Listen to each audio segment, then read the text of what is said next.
Je me trouve actuellement devant la pièce où Squeezie fait ses lives. Rentrons et voyons un petit peu le matériel qu'il utilise.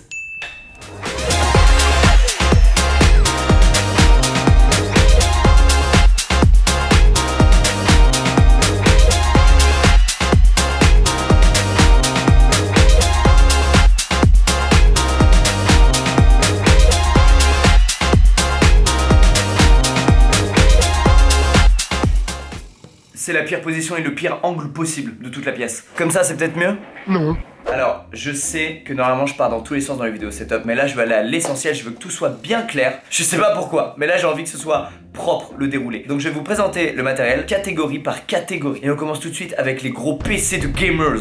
Alors, comment ça va vous depuis Scott? Moi tout va bien. Les amis, on se trouve actuellement devant un gros PC de gamers. Qu'est-ce que c'est? Dites-moi tout, à votre avis. Un aigle qui monte son biceps ou un aigle qui a le bec ouvert? Bref, tous ceux qui suivent les lives le savent, Aorus font partie des sponsors de ma chaîne Twitch. Il y en a deux, il y a Aorus et il y a Coca. Aorus c'est une marque de hardware. Oh bah ça c'est pratique quand on est un gros gamers. Ils m'ont donc envoyé la panoplie du gros gamers, à savoir deux PC, un pour jouer et un juste à côté ici pour live, ainsi que des écrans et qu'un siège. Et j'ai aussi des écrans Aorus et des sièges Aorus, mais ça ce sera dans d'autres catégories. On a dit qu'on avait un déroulé correct là, alors on va s'y tenir. Ici on a donc mon PC jeu, je crois que la config c'est une RTX 2080 et un i9 9900KF.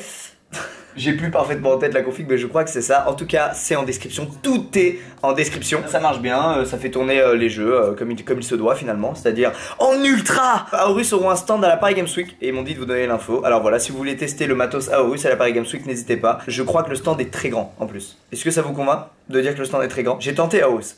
Bon, en tout cas, je les ai fait chier parce que j'ai pas demandé un, mais deux PC. Tout simplement parce que le truc le plus stable à faire quand tu live, c'est d'avoir deux PC. Un pour jouer et un autre juste là qui va lui être chargé de live. Je m'explique, c'est-à-dire que le flux vidéo du PC sur lequel je joue est transmis au PC qui encode et lui, il fait tourner OBS ou XSplit et il envoie le flux à Twitch en gros. Voilà, ça permet déjà d'avoir des meilleures perfs sur ton PC gaming puisqu'il doit pas et faire tourner un jeu et encoder en même temps en live. Et aussi, si le PC gaming a un problème à cause d'un jeu qui est instable et qu'il fait crash, et ben le live n'est pas coupé parce que c'est celui-ci qui fait tourner le live. Voilà. Alors, petite précision, et ça va être valable pour tout ce que je vais vous présenter, vous n'êtes pas obligé d'avoir deux PC pour faire des lives. Pas du tout. Un seul des deux suffirait. Seulement quand ça fait plusieurs années que tu fais ça, comme un peu c'est le cas de Gotha, Zera, etc. Bah tu deviens un peu un maniaque de tes setups. Et t'as vraiment envie d'avoir l'optimisation la plus totale. Et l'optimisation la plus totale dans le stream game, c'est d'avoir deux PC.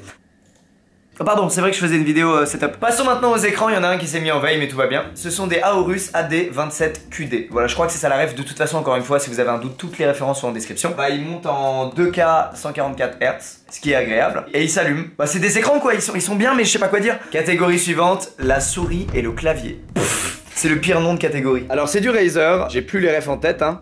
J'avais un truc à faire avant cette vidéo. Un seul truc. C'était juste checker vite fait les refs de tout. Je ne l'ai pas fait. Dans la description, hein, c'est dans la description. Et pour le PC live, j'ai pris tout simplement un clavier et souris sans fil en Bluetooth pour qu'il n'y ait pas beaucoup de câbles. J'ai pris le truc de bureautique qu'avait mon père il y a 10 ans mec. Je crois que c'était un pack ouais, avec les deux dedans et c'est du Microsoft. Voilà. Mais ça il faut pas hein. Prenez plutôt ça. Jumbo, tu te fous de la gueule de qui?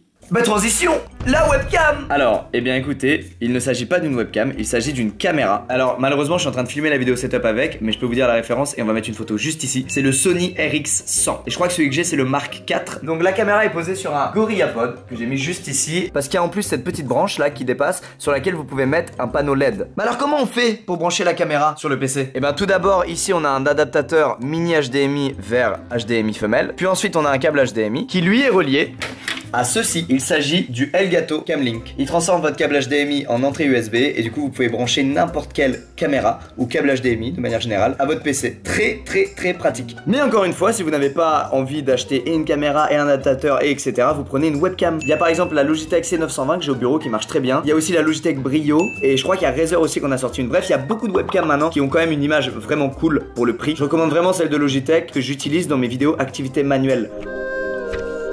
Et là vous vous dites waouh, vraiment, c'est vous dire à quel point une webcam, le rapport qualité-prix marche très bien. Ah bah attendez, on vient de parler du petit panneau LED. Nouvelle catégorie et la lumière fut. J'ai donc fait des petites recherches sur Amazon et j'ai trouvé ce panneau LED dont la référence se situe en description, qui est pas mal parce que déjà il peut faire une lumière forte ou vraiment minime. Bon on se rend pas compte mais là c'est vraiment pas fort par rapport à d'autres panneaux LED. On peut aussi rajouter de la chaleur à la lumière, voilà. Et surtout on peut le brancher pendant qu'il est allumé en USB. Donc moi je le branche juste ici mais je vais vous parler de ça après. Et il reste allumé du coup pendant des heures. Enfin bref. Voilà, en gros, j'ai juste un panneau LED quoi.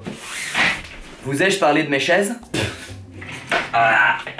J'en ai deux, une là et une là-bas, si quelqu'un veut jouer sur le PC portable qui est juste ici. C'est la AGC 300 de chez Aorus. Je suis pas un expert en review de chaise, mais en tout cas elle a un dossier donc elle est cool. Catégorie numéro 12, le frigo. Oui, si vous n'avez pas de frigo, vous n'êtes pas un gros gamers. J'ai harcelé Coca pour qu'il m'envoie un mini frigo, mais je sais pas, ça me faisait vraiment kiffer. Il est beau, non? Vous trouvez pas qu'il est beau? Est-ce que je me suis fait matrixer par tous les streamers connus qui ont un frigo dans leur décor? Je suis devenu l'influenceur influencé. D'ailleurs, Coca a envoyé un carton de boisson là, s'il vous plaît. Parce que là, j'ai le frigo, mais il est vide. Je sais plus si je l'ai dit, mais Coca sponsorise aussi la chaîne Twitch, comme Aorus, et on fait avec eux une fois par mois un live où on joue contre vous, les viewers, ou avec vous. Et d'ailleurs, c'est devenu un truc vraiment cool parce qu'au début, on prenait beaucoup de gens dans les games, mais du coup, c'était assez impersonnel. Et maintenant, on prend beaucoup moins de gens. Il y a un casting avant chaque soirée. Je crois qu'il y a 9 personnes au total qui jouent avec nous dans la soirée. Par contre, ils viennent avec nous en vocal et ils restent beaucoup plus longtemps. C'était vraiment cool de me suivre sur cette idée, Coca, donc merci à vous. Un gros bisou à Coca. Nouvelle catégorie, le PC portable de gamer. Si tu veux gamer alors que t'es en voyage et que t'es pas censé gamer. Je peux pas mieux définir l'utilité de ce PC. Moi je le mets ici quand je suis pas en voyage, au cas où un pote veut venir et qu'il veut taper des games, auquel cas je sors une petite souris que je pose ici. Quoi vous dire? Ah bah la config c'est sensiblement la même que mes PC là-bas, mes PC fixes. Et oui c'est surprenant vu que c'est un PC portable. Bah voilà, il y a une RTX, je crois qu'il y a une 2080, ce qui n'a aucun sens. Enfin c'est absolument génial, mais d'où ça rentre en fait. Il y a un i9, enfin bref c'est vraiment un équivalent de mes PC fixes pour quand je bouge. Et c'est très pratique pour faire du montage, évidemment, vous le savez. Et il y a Louitos aussi qu'on a un pour gérer les lives à distance, voilà, où qu'il soit. Écoutez, je crois qu'on est pas loin d'avoir fait le tour. Ah si, il reste quand même le casque. Eh bien le voici, j'utilise le Sennheiser HMD 27 qui coûte la peau du cul.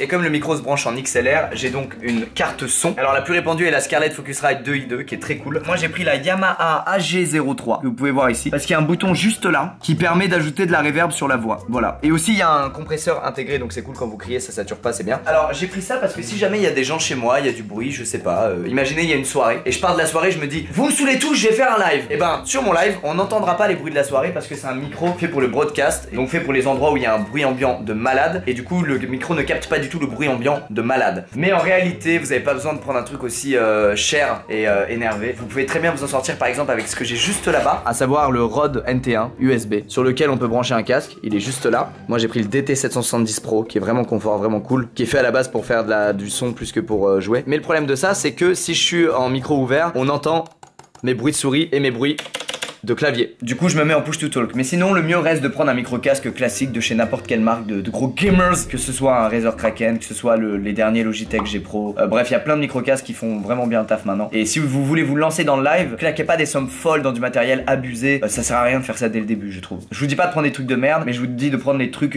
avec un rapport qualité-prix optimal. Bah comme ce qu'on a tous fait à nos débuts en fait. Ah oui, la catégorie qui n'a pas de nom car il n'y a qu'un objet dedans. C'est maintenant. C'est le Stream Deck de Elgato. Très cool. Bon on ne le présente plus. Mais voilà, ça vous permet en gros de changer de scène en appuyant sur ces touches plutôt qu'en allant cliquer dans le logiciel de streaming. Ah, le feu est revenu, ça va? C'est vraiment un objet cool et chez Elgato, ils font beaucoup de trucs vraiment cool hein, pour les streamers et youtubeurs. Je sais que dans mes vidéos Omegle par exemple, j'utilise leur fond vert et qu'il est vraiment bien. Moi j'aime bien l'ambiance où on voit la pièce, mais beaucoup de gens préfèrent le délire fond vert et auquel cas je vous conseille vraiment l'un des deux fonds verts Elgato. Il y en a un qui se pose par terre et qui se lève comme ça et un autre qui se fixe au plafond et qui se tire comme ça. Alors ça dépend si vous préférez lever ou tirer, c'est juste ça. Ah oui, et du coup ma carte d'acquisition, c'est une de chez Elgato qui se plug directement sur la carte mère et dont la référence se trouve dans la description tout simplement.